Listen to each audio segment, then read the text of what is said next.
I realized private schools are a scam when I saw that money, not merit, ruled everything. Kids buying grades, teachers' silence, and the school caring only about its image.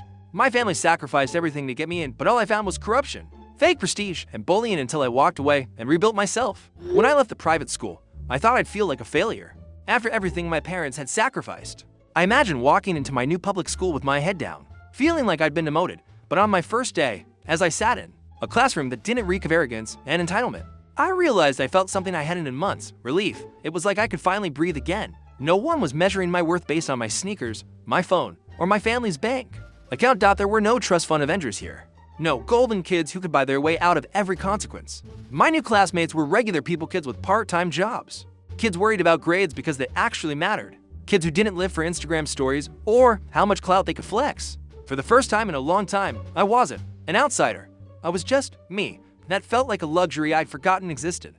The teachers here weren't perfect, but they cared. You could feel it in the way they taught, in the way they'd stop after class to ask if you needed help, in the way they push you not because it looked good on a brochure, but because they genuinely wanted you to succeed. There was no shadow of donation money hanging over everything, no silent rules about who was untouchable. If you worked hard, you got results. If you slacked, you paid the price. It was that simple and I loved it. I started to rediscover myself. Without the constant pressure to prove I belonged, I could finally focus on what I wanted. I joined the debate club and poured my energy into it. I picked up a side project, a small blog where I wrote about things I cared about, things I'd been too self-conscious to talk about before. I didn't need validation from kids who had everything handed to them. I started earning my own wins, and they felt so much sweeter because I knew I'd actually worked for them. It took me a while to shake off the scars from that private school. I still caught myself flinching when people laughed too loudly, assuming it was about me. I still felt the pang of bitterness when I thought about the girl who humiliated me, or the nights I'd stayed up studying while others coasted on their parents' money. But with every new achievement, every real connection I made, those feelings faded. The leaks Lena, and I dropped in and disappeared quietly. The school spent months trying to do damage control. They sent out press statements claiming the files were misrepresented and taken out of context. But the more they tried to bury it, the more people dug. Journalists started asking questions. Some brave former teachers stepped forward, anonymously at first, confirming what we'd exposed. A few parents even sued the school for fraudulent GRADING practices. I didn't stick around to see how it all played out, but I know we struck a nerve. Lena and I kept in touch for a while, and she told me about how the administration tried to sniff out the source of the leaks. They never found. US. Maybe they suspected, but by then, I was long gone and I didn't care. In my heart, I knew we'd done the right thing. Leaving that toxic environment gave me perspective I didn't know I needed. I used to think private schools were the pinnacle of education, that they offered something you couldn't get anywhere else. And sure, they have resources, gleaming science labs, fancy libraries, extracurricular programs that sound impressive on paper. But none of that means anything when the values are rotten. When you strip away the expensive weight, you see that the foundation is built on privilege, not excellence. At my public school, I learned more in a few months than I had in over a year at that private institution, not just academically, but about life. I learned how to connect with people who didn't see me as a scholarship kid or a joke. I learned that education isn't about fancy facilities or polished reputations. It's about the teachers who care, the students who try, the community that supports you. When did I realize private schools are useless? It wasn't one single moment. It was a series of cracks in the illusion. It was watching kids buy their way to grades I bled for. It was seeing teachers silence when they tried to stand up for fairness. It was the humiliation, the bullying, the way wealth became the only currency that mattered. It was my dad collapsing from exhaustion just to keep me in a place that treated me like I didn't belong. I realized private schools are useless when I understood that their main product isn't education, it's status. They're factories for creating the illusion of superiority, propped up by money and fake achievements. If you're rich, they'll hand you the world on a silver platter. If you're not, they'll use you as a prop to sell the idea that they're inclusive and merit-based. Do I hate everyone who goes to private school? No. Some kids are genuinely smart, hardworking, and kind, but the system itself, it's a scam. It's a game designed for people who already have a head start. And I'm proud I walked away from it. Today, I'm in college when I got into without any fake charity work or purchase essays. I'm doing well, better than I ever thought I could after everything. Sometimes I think back to that private school and wonder where those kids ended up. Maybe they're still coasting, still using their parents' money as a safety net, but I don't envy them. I know the value of hard work now. I know what it means to earn something real. If I could go back and tell my younger self one thing, it would be this: prestige isn't worth your peace. No school, no name, no price tag can define your worth. You do. When the leaks hit the wider public, everything exploded in a way I hadn't fully anticipated. What started as a whisper on a small community forum turned into something bigger. Screenshots began circulating on social media, threads popped up, dissecting every piece of evidence we'd uploaded, and people started sharing their own stories. Former students, even some teachers, began anonymously confirming what Lena and I had revealed. It was like pulling a thread and watching the whole sweater unravel. Suddenly, the school's pristine image, the glossy brochures, the curated Instagram feed, the endless bragging about elite academic standards was under fire. Parents were demanding answers, local news stations picked up the story, even alumni were posting about how they'd seen the same favoritism when they were students, but had been too afraid to speak up. For a brief moment, I felt vindicated. I felt like we had actually done something that mattered, but the school's retaliation was swift. They didn't name me or Lena directly, but I could feel the walls closing in. The administration called emergency meetings. We got emails filled with legal jargon, warning students and parents not to spread defamatory materials. There were rumors about the school hiring cybersecurity experts to trace the leak, and suddenly, every computer lab and library workstation had signs about monitoring for inappropriate activity. I walked around like I had a target on my back. It was surreal, sitting in class and pretending everything was normal, while I could see teachers whispering in the hallways and students scrolling through the evidence we'd posted. The trust fund Avengers, especially Max, were furious. I'd catch them glaring at me, whispering and laughing in ways that made it obvious they suspected I had something to do with it. Every day felt like a countdown. The real breaking point came when the school tried to corner me through my parents. We got called in for a disciplinary review. The principal sat across from us in his polished office, pretending to be calm while his words dripped with veiled accusations. He claimed I had become a distraction, and that my behavior was unbecoming of the school's values. He never outright said I was behind the leaks, but every word was a loaded bullet. I watched my parents' faces during that meeting. My mom looked confused, scared even, while my dad stared at the principal with this mixture of rage and exhaustion. I couldn't hold it in anymore. I told them everything right there about the fake grades, the parties, the cheating, the bullying. I didn't even care if the principal heard me. In fact, I wanted him to. I wanted him to know that I wasn't afraid of his polished lies anymore. That night, my parents and I decided I wouldn't stay at that school any longer. It was like a weight had been lifted, even though part of me felt like I was quitting.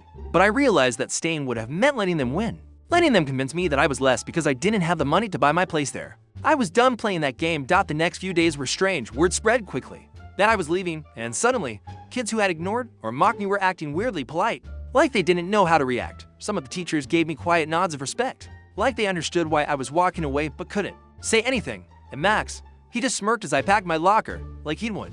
But I didn't care anymore. His smirk felt hollow. He could keep his fake victories. Asterisk leaving the school felt like walking out of a cage I hadn't realized I was trapped in for months. I'd been suffocating under this need to prove myself, to justify my presence there, to show I was good enough. But once I stepped away, I realized that I didn't need their approval. Their world was shallow, and I didn't want to be part of it anymore. I transferred to a public school for my final year, and the difference was like night and day. The first week, I remember sitting in a classroom where the teacher actually cared about teaching, not about the school's image, not about keeping wealthy parents happy, but about helping students understand the material. It was almost disorienting. For the first time in a long while, I felt like I could breathe. At first, I worried about what people would think of me. I thought maybe I'd feel embarrassed, like I'd failed, or like I'd wasted all of my parents' sacrifices, but that feeling faded quickly. I started realizing that what I'd gone through wasn't a failure, it was a wake-up call. I'd seen behind the curtain. I knew how fake the prestige was, how little it mattered if you weren't willing to buy your way in, and that knowledge gave me an edge. I started focusing on things that actually mattered, my own projects, my own growth.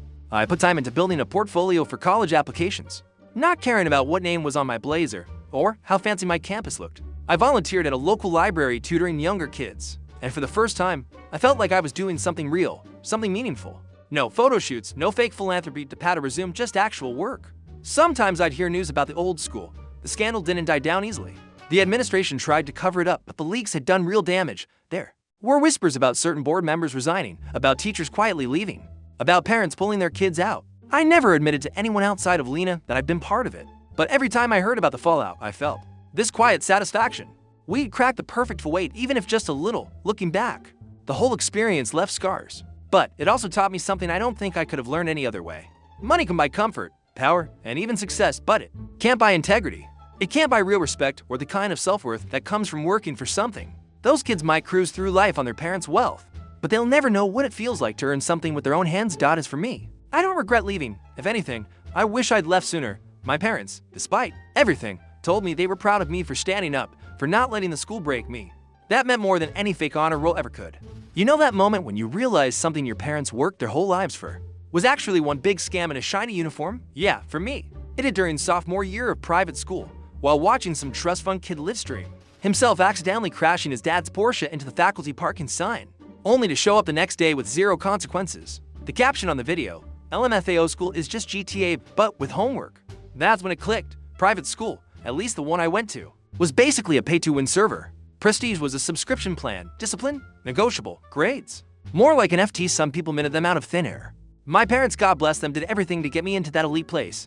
I mean everything. My dad picked up double shifts at the factory. My mom started selling homemade pastries. On weekends, they thought they were buying me a ticket to a better future, to the kind of life where you don't have to worry if the credit card is going to decline at Walmart. But the reality, I walked in expecting Hogwarts for overachievers, and what I got was a TikTok mansion full of kids whose only talent was figuring out which flavor vape paired best with Xanax. To really get why this hit me so hard. You need to understand my parents. We're not broke, but we're like Target clearance broke. Every dollar has a purpose. Vacations, never. Eating out, maybe once a month, and only with coupons. And yet, when it came to my education, they turned into financial lunatics. They bought into the whole myth. Private school equals better teachers, better students, better opportunities. My mom literally cried when she got the acceptance letter, probably both from joy and from realizing how much this would cost. Dad just nodded like, this is the move. No excuses now. Me, I was hyped. I grew up on movies where private schools are full of secret geniuses, debate champions, kids who launch startups in their garages. I thought I'd find people who pushed me to work harder, to dream bigger. We visited the campus once before deciding. Dude, they gave us a tour that felt like we were being recruited for NASA. A guy in a pressed blazer, probably a student actor. Now that I think about it, showed us their state-of-the-art innovation lab, which was just a room with 3D printers no one actually used, brochures everywhere, smiling students holding microscopes, a teacher guiding them like some academic Gandalf. Words like excellence, holistic growth, and leadership pipeline slapped on every wall. I was convinced this was it. Asterisk the first day. Yeah, I knew something was off the moment I walked up the front steps. Everyone was dressed like they were on the cover of Rich Kid Vogue. Technically, the dress code was business casual, but I didn't know casual meant $900 off-white sneakers and Gucci belts. I showed up in my cleanest button-down and cheap dress shoes from Payless. I thought I looked decent. That was until I caught the first side eyes. One guy even whispered, "Good will drip" as I passed. Cool, nice start. Then I met the trust fund Avengers. You know how movies have the archetypal rich bully clique? Yeah, that's real. Max, the ringleader, had that "I own this place" swagger. His family was so loaded his dad's name was literally on one of the buildings. Max didn't even bring notebooks, just an iPad that he mostly used to watch YouTube during class. They didn't respect anyone, not even teachers, during English. When Ms. L told Max to put his iPad away, he laughed and said, "I'll tell my dad you're still assigning essays like it's 2010. She laughed too. Not like, "Ha, funny joke," but like, "How I can't risk my job." Meanwhile, the rest of the kids were doing TikTok dances in the hall, vaping in the bathrooms, or talking about which beach house they'd party in that weekend. The only vibe that felt academic was the smell of weed mixed with dew or sauvage. Asterisk by week 2. I realized private school isn't about learning, it's about branding. The unspoken curriculum was simple. Rule 1, if you're rich, you can't fail. Rule 2, if you're not rich, you better hustle twice as hard and still accept that your background decoration. Rule 3, the principal only sees to things GPA averages for the marketing brochure and donation checks. I watched one kid Nate straight up fail a math test, like F- level fail. Next week, his grade magically became a B+. You know why? His parents donated a new sound system for the auditorium. Coincidence? Sure, buddy. Teachers like Mr. K math teacher were cool, but powerless. He told me once, under his breath, "Kid, do the work for yourself, not the grades. The grades aren't real here." At first, I didn't get it. Now I do. What pissed me off the most wasn't just the cheating, it was how little they cared.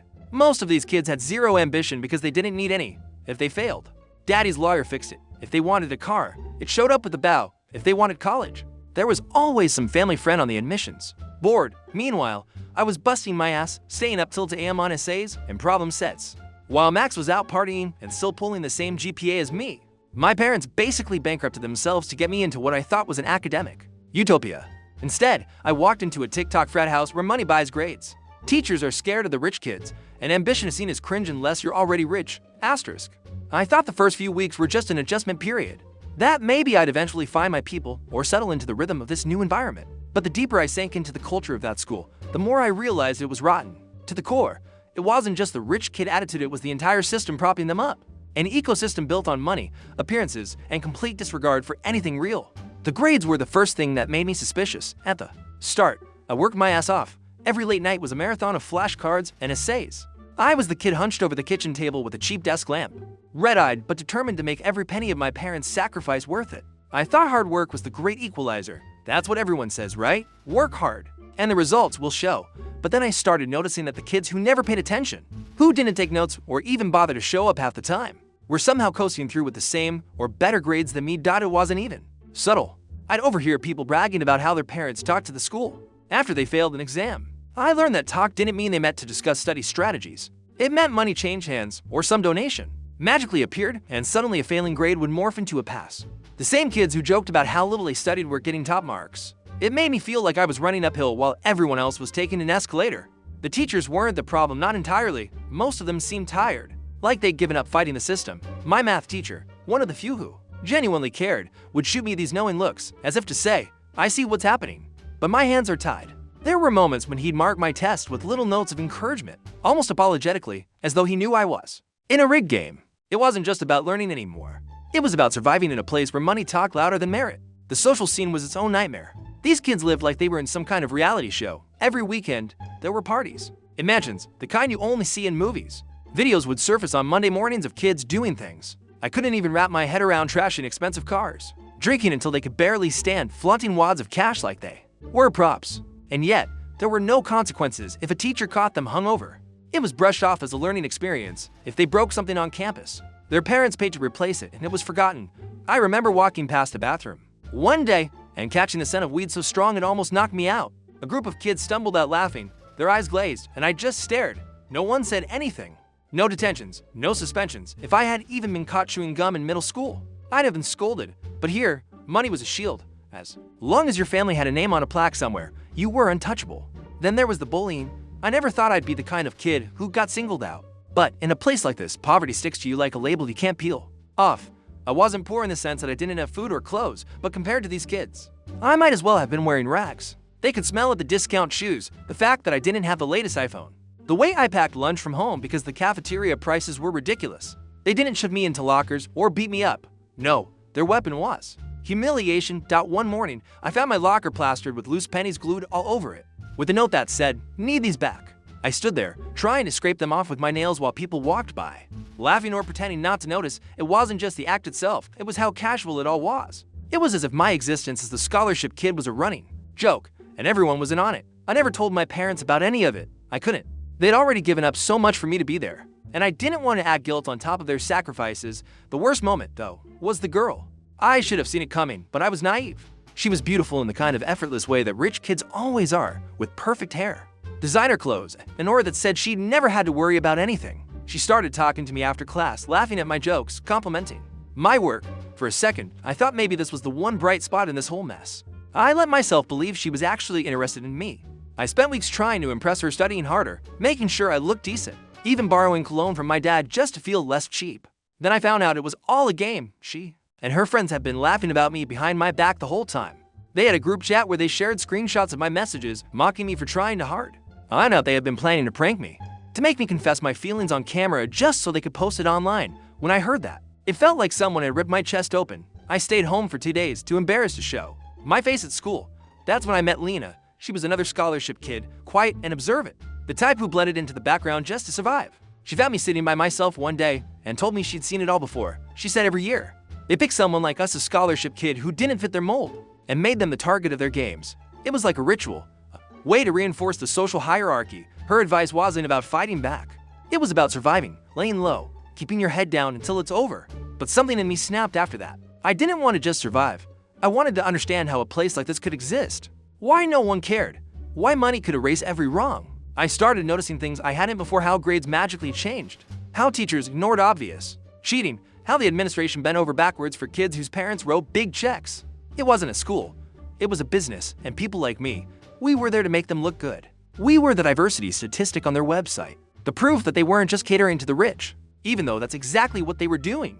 The further I sank into the school's culture, the more it felt like I was watching a slow-motion car crash. It wasn't one big moment of realization, but 1,000 small ones, each more depressing than the last. Every week, there was something new to remind me that this wasn't about learning, growing, or becoming a better version of yourself. It was about maintaining an illusion. The school sold an image, not an education. The parties were probably the clearest symbol of that illusion. I never wanted to go, but curiosity got the better of me once. Everyone talked about them like they were legendary epic nights that would define your teenage years. In reality, they were grotesque displays of excess. Walking into one of those mansions felt like stepping into another world, one where no rules applied. Kids barely older than me were drinking bottles of champagne like it was water, grinding to music that shook the walls, taking pills and laughing like nothing could ever touch them. I stood in the corner, watching, and felt more alien than ever. I didn't belong there, and they made sure I knew it. When I left early that night, I remember walking back to the bus stop. It was humiliating, standing there in my thrift store jacket while the others peeled out of the driveway in luxury cars that cost more than my parents' house. The whole night made me feel like a prop in someone else's show, a reminder that no matter how hard I tried, I wasn't part of their world. After that, I stopped even trying to fit in socially. It was pointless. The real hierarchy at the school wasn't based on who was smart or kind or hardworking. It was based on wealth. You were either in the top tier, where everything was handed to you, or you were like me, just scraping by, invisible unless they needed someone to mock. The bullying shifted from obvious jokes to something more insidious. It wasn't the kind of bullying you see in movies. No shoving, no name calling to my face. It was subtle, but it cut deeper. People would laugh when I walked into the cafeteria, whisper behind my back, or make comments just loud enough for me to hear about my budget, clothes, or scholarship status. My locker incident with the pennies was just the tip of the iceberg. I learned to keep my head down, avoid eye contact, and just focus on surviving each day. But even when I kept to myself, I couldn't escape the feeling of being on display. Every mistake I made, every bad grade, felt amplified for the rich kids. Failure was a temporary inconvenience. For me, it was a potential catastrophe. If I slept even a little, I risked losing my place there, and I knew how much my parents had sacrificed for this opportunity. That weight never left my shoulders. It was like carrying a mountain on my back while everyone else got to float through life on clouds. The betrayal with the girl didn't just hurt, it shattered my trust. It was the moment I realized that even the moments of kindness I thought I saw were just facades. I couldn't stop replaying everything she had said to me, trying to figure out what was real and what was just part of the joke. It made me question everyone. Who was genuine? Who saw me as a person and not a charity case? The answer, most of the time, was no one. Lena was the only exception. She was quiet, almost invisible, but she had this strength about her. She understood what it felt like to be an outsider. Talking to her was like finding a lifeline in a storm. We shared stories about the things we'd seen, grades mysteriously improving for the kids, with wealthy parents, teachers ignoring blatant cheating, the way administrators bent the rules whenever money was involved. It wasn't paranoia. We both saw it happening day after day. The school didn't care about fairness or integrity. They cared about their image. They wanted high GPA letters and college acceptance rates they could flaunt in brochures, and they didn't care how they got them. If that meant inflating grades for certain students, so be it. If that meant ignoring the behavior of kids whose families were donors, so be it. Lena once said something I'll never forget. We're not here to learn. We're here to make them look good. She was right. The more I thought about it, the more I realized we were just tokens. Our scholarships were less about giving opportunities to kids like us and more about letting the school say, look how inclusive we are. We were window dressing for their PR machine. The worst part was how normalized it all was. No one questioned it. The rich kids didn't think twice about the privilege they had. It was just their default reality. They bragged about how their parents handled things, whether that meant getting them out of trouble or securing internships that other people would kill for. To them, life was just a series of doors, all opened by money. I started noticing things I'd been blind to before, like how one kid who never turned in assignments somehow still had perfect grades, or how another, who got caught cheating on a final, didn't face any punishment because his dad was on the school board. These weren't isolated incidents, they were patterns. The rules simply didn't apply to them. By the end of that semester, I was exhausted, not just from the workload, but from the constant mental battle of trying to prove I belonged there. Every day felt like I was running on a treadmill that never stopped, while everyone else was taking shortcuts or getting carried on their parents' shoulders. The moment I truly started to crack was after the humiliation with the girl. I remember sitting alone in my room staring at my phone, looking at the screenshots of the group chat they'd made about me. I felt small, I felt stupid, and I felt like maybe I'd been wrong to think I could thrive in a place like that. It wasn't built for people like me. It was built to protect and uplift the already privileged, and no amount of hard work could change that. But Lena's words stuck with me. She wasn't angry, at least not on the surface. She just accepted the reality of it, like someone who's learned to live with the constant ache. We survive, she said. We don't have to play their game. We just have to make it out of here. After the incident with the girl, I started walking through the halls like a ghost. Something inside me just shut off. I didn't bother making eye contact with anyone. I didn't speak unless I had to. I didn't even sit in the cafeteria anymore. I'd grab whatever cheap snack I could and eat it behind the library stacks. It was easier to be invisible than to risk being a target again. It was around this time that I started paying closer attention to the cracks in the school's shiny facade. When you stop trying to fit in, you start noticing all the little ways the system is rigged.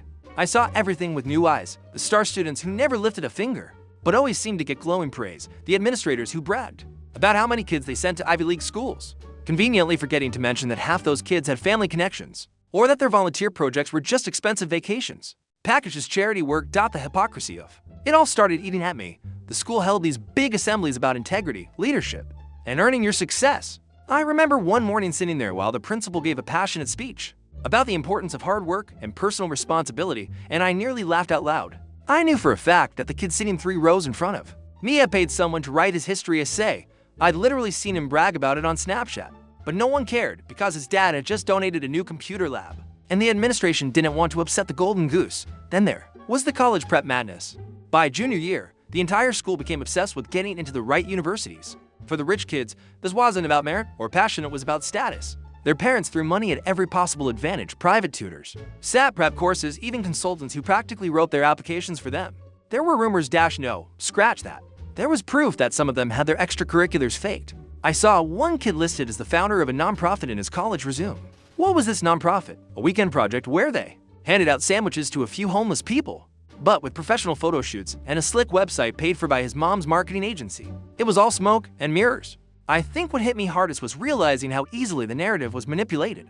The school cared less about who was truly talented or hardworking, and more about who could make them look good. If your parents could afford to sponsor the spring fundraiser, you were practically guaranteed glowing recommendations, regardless of your grades. Meanwhile, kids like Lena and me were told to stand out, as if working ourselves to the bone wasn't enough. We were fighting for scraps while they were being handed the whole damn buffet. One day, Lena showed me something that shook me to my core. She'd been keeping a kind of record screenshots, grade reports, even snippets of emails that hinted at the preferential treatment going on. She wasn't just paranoid, she had receipts. I remember looking at the evidence and feeling this mix of anger and helplessness. It was all right there, in black and white, but what could we do? Who would believe a couple of scholarship kids over the children of millionaires? The bullying never fully stopped, but it changed form. It became quieter, sharper. There were whispers when I walked by, people snickering when my name was called during roll. Even teachers looked at me differently, as if being targeted meant there must be something wrong with me. I started feeling like I didn't belong anywhere, not at school, not even at home, because I couldn't tell my parents how bad it really was. They were so proud, so convinced that this school was giving me the best education money could buy.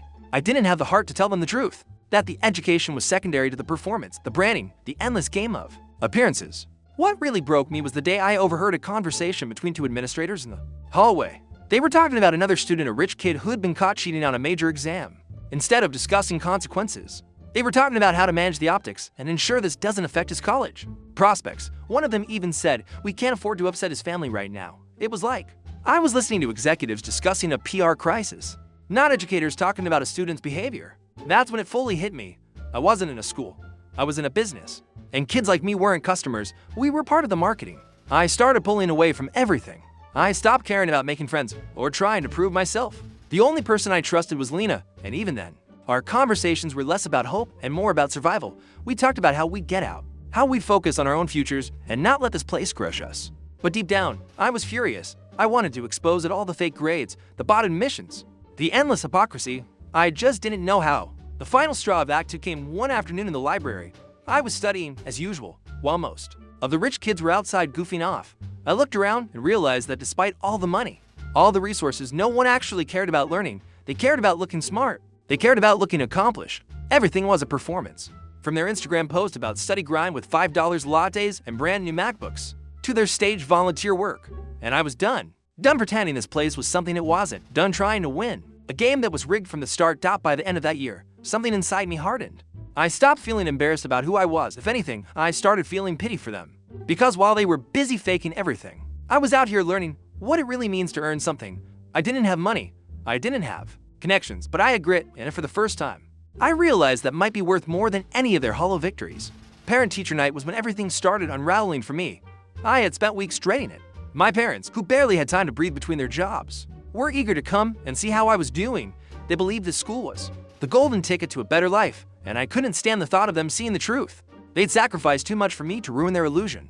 The night started with fake smiles and handshakes. The teachers parroted lines about my potential and dedication, but I could tell they weren't saying the same things to everyone. I overheard conversations between other parents and teachers, conversations dripping with coded language. "Your son is such a leader," really meant your son can do whatever he wants because your donation pays for my classroom supplies. When my parents spoke with the principal, I watched the way he talked to them, polite but dismissive, like he didn't see them as equals. I noticed how his tone changed when Max's dad showed up, a man whose last name was plastered on half the school buildings. Suddenly, the principal was practically bowing, throwing out compliments like confetti at my parents.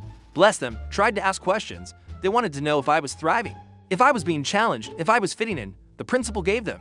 Ken answers, "Oh yes, he's doing great. Such a bright student." I wanted to scream. None of it was real. He didn't care about me.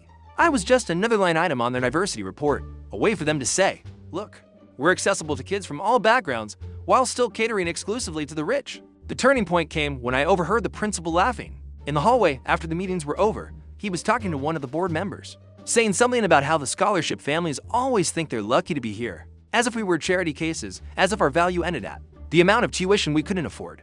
I stood there frozen, my chest tight, thinking about how many nights my dad had worked overtime to keep me in this place. I wanted to smash something, not long after. A scandal rocked the school, or at least, it should have. Max, the ringleader of the trust fund Avengers, finally went too far. A video leaked of him drunk driving his dad's Porsche, laughing as he spun donuts in the faculty parking lot at 2 a.m. He even filmed himself throwing empty liquor bottles at the school sign. In a normal world, that would have been grounds for immediate expulsion, at the very least. Some real punishment, but at this school, they covered it up top by Monday morning. The story had already been scrubbed. The official narrative was that Max was taking time off for personal health reasons. It was almost comical. The way they twisted the story to protect him. The administration acted like nothing had happened, like we all hadn't seen the video with our own eyes. That was the moment I realized just how deep the rot went. It wasn't just favoritism. It was corruption, plain and simple. Money didn't just bend the rules here, it rewrote them entirely. Lena and I were done.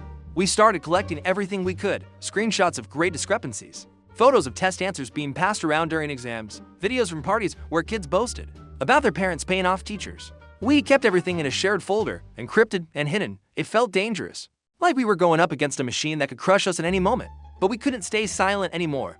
I remember one afternoon, Lena and I sat in the library, scrolling through the evidence we gathered. It was overwhelming, so many examples of injustice, so many moments where the school chose money over integrity. We both knew that if we went public with this, we'd be targets, the school would spin it, call us liars, maybe even threaten legal action. But we also knew that staying quiet would make us complicit. My breaking point came shortly after.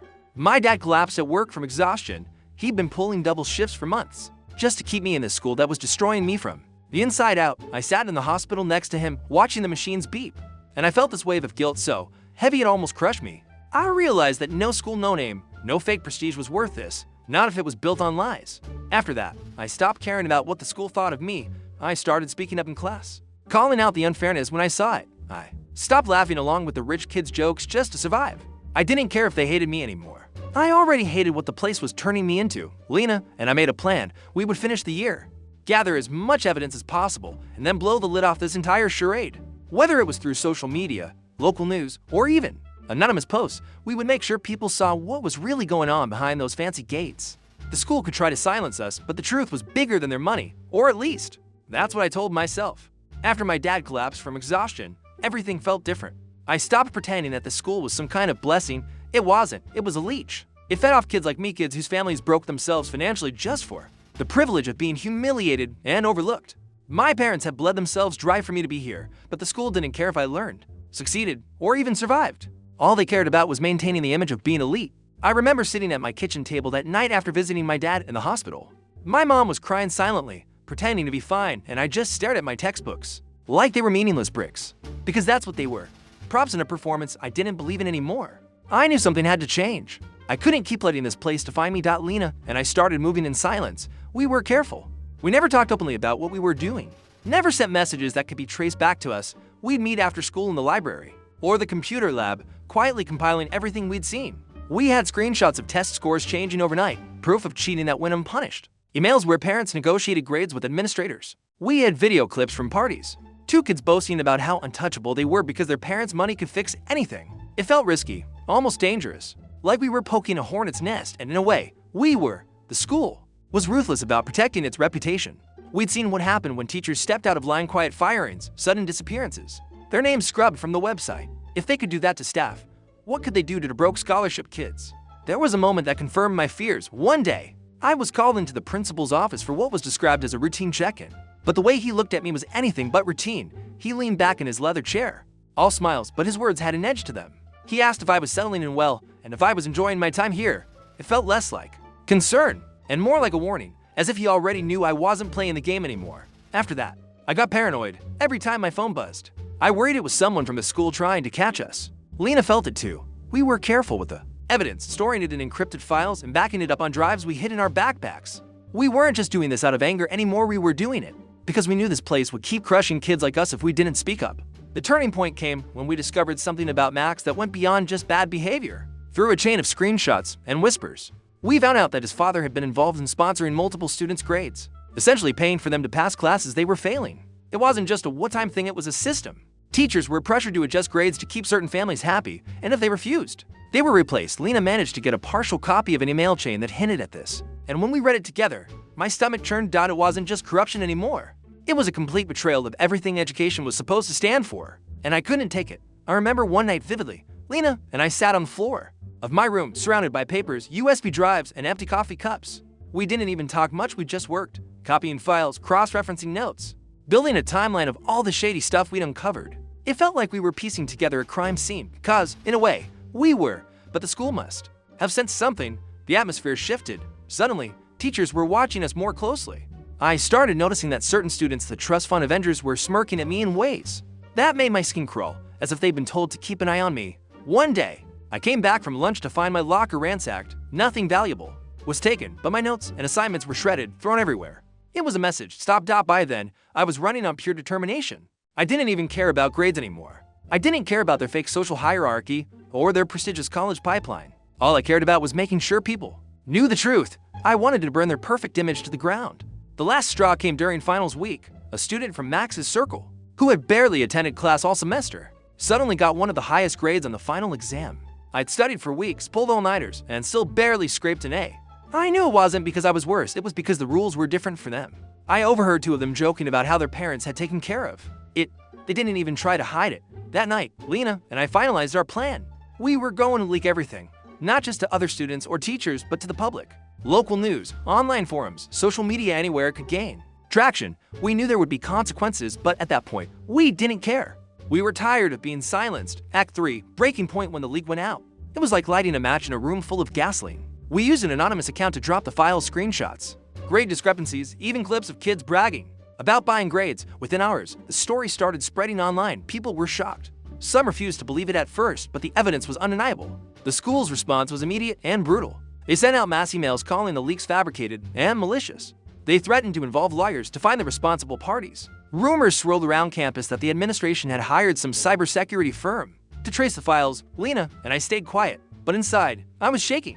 Every time the principal walked past me, I felt like he could see right through me. Then came the meeting with my parents. The school called them and claiming I'd been disruptive and spread misinformation.